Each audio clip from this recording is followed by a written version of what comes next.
Bonsoir et bienvenue dans votre émission du lundi et chez nous, La gardienne des éléphants, un très beau documentaire qui met en avant une femme dévouée au service de ses animaux. Et chez nous, nous avons aussi une femme dévouée au service d'une cause plus vaste, l'environnement. Engagée depuis plusieurs dizaines d'années, Martine Cornaille, présidente de l'association Ensemble pour la planète, continue de se battre pour défendre la cause environnementale. Elle est avec nous ce soir. Bonsoir. Bonsoir Océane, bonsoir à tous. On ne vous présente presque plus. À l'approche de vos 70 ans, vous êtes la figure emblématique de la cause environnementale au pays. Il n'y a pas une décision qui soit prise sans que vous veilliez à ce que cela n'ait pas d'impact sur notre belle nature.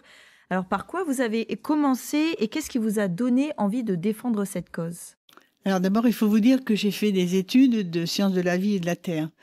Donc cet engagement précoce signe un intérêt fort pour les choses de la nature.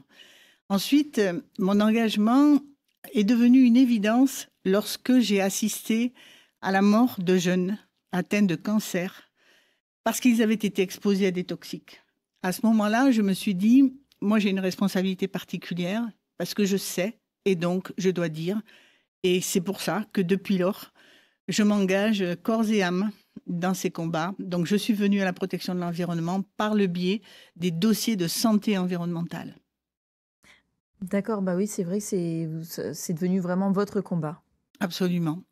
Alors, autant je considère qu'on est à la merci du coup du sort contre lesquels on ne peut rien, un accident, une chute, autant je considère qu'on a le devoir de tout mettre en œuvre pour éviter les malheurs évitables.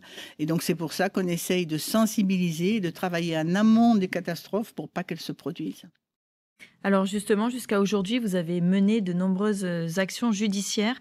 Quels ont été vos combats les plus difficiles ? Tous nos combats sont difficiles, Océane, parce que nous sommes dans une position d'infériorité, alors que nous nous attaquons à des puissances d'argent ou à des puissances politiques. Nous n'avons pas d'existence légale dans la vie sociale, on va dire. Même si nous avons une reconnaissance au journal officiel de la Nouvelle-Calédonie, nous ne pouvons pas nous imposer comme le font par exemple les syndicats. Nous ne pouvons pas non plus exiger de subventions, c'est-à-dire de moyens financiers. Nous faisons aussi, parce que nous nuisons à des intérêts puissants, nous faisons aussi l'objet de médisance. Donc, nos combats sont tous très difficiles et pas seulement sur le plan judiciaire. Alors, sur le plan judiciaire, ça se complique parce que pour aller devant les juges, il faut des certitudes et donc il faut des expertises et puis bien sûr les conseils des meilleurs avocats. Et tout ça, ça a un coût que nous ne pouvons pas toujours assumer et donc nous n'avons malheureusement pas les moyens de nos ambitions. Pas toujours en tout cas. Et souvent, ça dérange, c'est ça qui bloque aussi. Ah ben évidemment, nous faisons courir à tous ces gens ce qu'on appelle un risque de réputation, c'est-à-dire que leur image de marque peut se trouver entachée par nos critiques ou nos actions et éventuellement, si nous les traînons en justice et que nous obtenons gain de cause, nous leur faisons courir aussi un risque financier. Donc cela provoque chez eux des réactions de défense très virulentes. Et donc, je vous avoue qu'après 20 ans, je suis passablement abîmée par ce que j'ai entendu de part et d'autre concernant donc nos actions.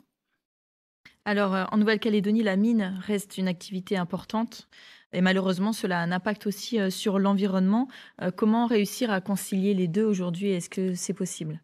Alors, nous prônons deux choses. D'abord, la hiérarchisation des domaines. Vous savez que le développement durable est défini comme étant à l'intersection de trois domaines, le domaine socio-économique, le domaine environnemental et le domaine social, domaine économique et domaine environnemental. Et nous disons non, on n'a aucune raison valable de tout mettre sur le même plan. Il faut d'abord considérer l'environnement parce que même avec beaucoup de billets de banque, si on n'a plus d'air, plus d'eau, plus de poissons, on ne survivra pas.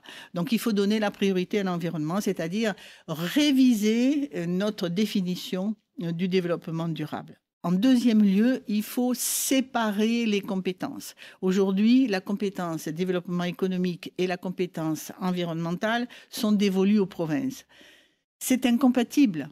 Nous demandons depuis très longtemps la création d'une autorité indépendante de l'environnement avec des pouvoirs décisionnaires élargis qui permettent de cadrer les choses de façon, on va dire, à éviter les conflits d'intérêts, puisque, on le sait tous, hein, les chefs d'exécutif sont souvent sous influence des gros acteurs économiques et notamment des acteurs miniers ou métallurgiques.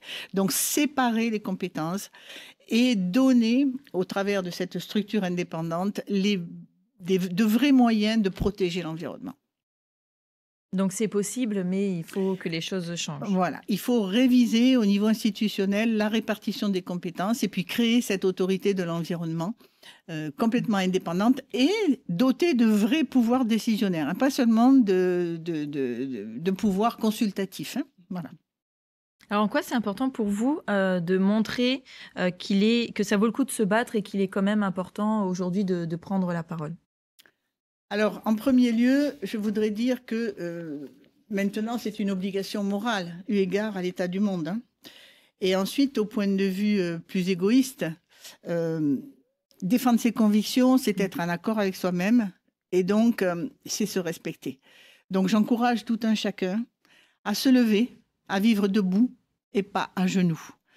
Tant que nous ne serons pas une masse critique, nous ne changerons pas les choses. Donc, il faut se responsabiliser, s'engager et voilà, travailler tous dans le même sens. Alors aujourd'hui, il y a encore beaucoup à faire, mais pour évoquer aussi les choses positives, alors qu'est-ce que vous avez permis de changer les combats que vous avez quand même réussi à gagner? On a certainement participé à une prise de conscience générale. On a peut-être réussi à arracher quelques évolutions réglementaires bénéfiques. Je pense par exemple à la réinscription des requins tigres et bulldogs sur la liste des espèces protégées. Mais enfin, il y a bien d'autres choses. Et je crois qu'au travers de ce que je vous ai dit tout à l'heure, à savoir que nous faisons courir un risque de réputation et un risque financier à certains acteurs, notre existence même de petits contre-pouvoirs fait que nous empêchons un certain nombre de comportements déviants et ça, c'est important. Voilà.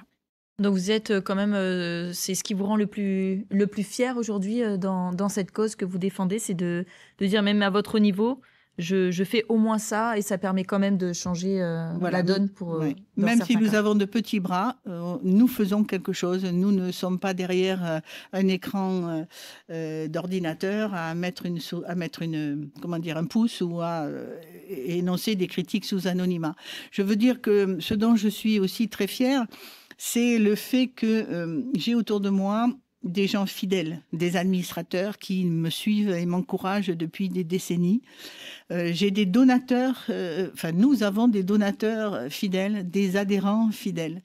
Lorsque je suis dans la rue, au marché, au supermarché, on m'interpelle spontanément et on me dit « Madame Cornat, ce que vous faites, c'est important pour nous, c'est important pour le pays ». Et ça me touche vraiment beaucoup.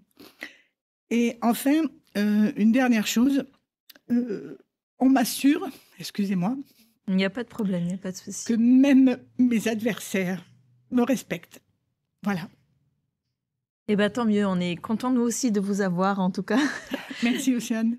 C'est sûr que c'est vraiment important et comme vous dites, c'est le fait qu'il y ait aussi une communauté qui soit derrière vous. Vous n'êtes pas toute seule. On entend souvent, voilà, Martine, mais vous êtes quand même soutenue. Voilà. Alors, on n'a malheureusement pas la possibilité de répartir les dossiers que nous traitons parce qu'ils sont souvent très, très techniques et cela nécessite, on va dire, une formation initiale, des compétences particulières. Et donc, il y a beaucoup de choses qui reposent sur mes épaules.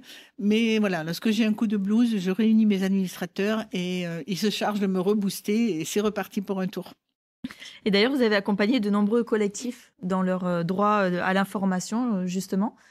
En effet. Alors, récemment, nous sommes en contact avec le comité de gestion UNESCO de l'île Ouin qui se bat pour que la modification de l'émissaire marin de Progny Ressources ne soit pas entamée Et donc, ils ont, on va dire sans violence, hein, et ils se sont opposés à l'installation de la barge qui devait, enfin, qui portait les travailleurs en charge de ces travaux.